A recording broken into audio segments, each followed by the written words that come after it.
Bonjour à tous, bienvenue sur ce webinaire organisé par Mission RGPD.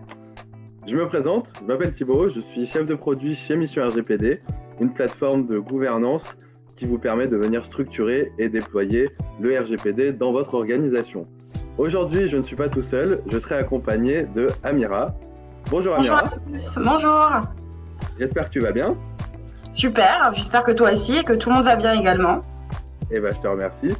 Alors, si nous sommes ici aujourd'hui, eh bien, c'est pour parler d'un sujet, c'est celui du phishing, parce qu'avec justement le confinement, on s'est rendu compte, et il y a eu des études qui ont prouvé que les attaques ont augmenté de plus de 30 000 %. Alors, pour remettre un peu les bases, qu'est-ce qu'un phishing ? Eh bien, c'est une technique pour essayer d'obtenir des renseignements auprès de personnes et pour pouvoir user et usurper de leur identité.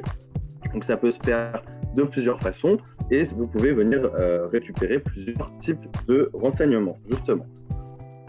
Donc, je vous propose de commencer directement avec, justement, l'identification d'une violation de données. Donc, il faut d'abord savoir que tout incident qui est lié à la sécurité de l'information n'est pas forcément une violation de données. C'est-à-dire que s'il y a un souci, un problème sur le système informatique, cela n'implique pas forcément des données personnelles. En revanche, lorsqu'il y a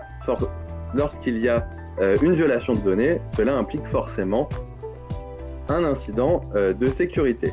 Est-ce que, Amira, tu pourrais nous décrire un peu plus ce qui est une violation de données, s'il te plaît ? Oui, bien sûr. Alors, avant toute chose, Thibaut, d'un point de vue purement technique, est-ce que tout le monde voit bien le support PowerPoint ? Parce que moi-même, je ne le vois pas, mais super. Parfait. Donc, alors effectivement, il y a une nuance à faire entre l'incident de sécurité et la violation de données. La violation de données, c'est une sous-catégorie, on va dire, d'incident de sécurité. C'est très important de faire la distinction puisque avec le RGPD, on a notamment des obligations de notifier et de tenir des registres des violations de données. Donc, à ne pas confondre parce que des incidents de sécurité, on peut en avoir une multitude dans une journée, alors que la violation, c'est un cas un peu plus rare.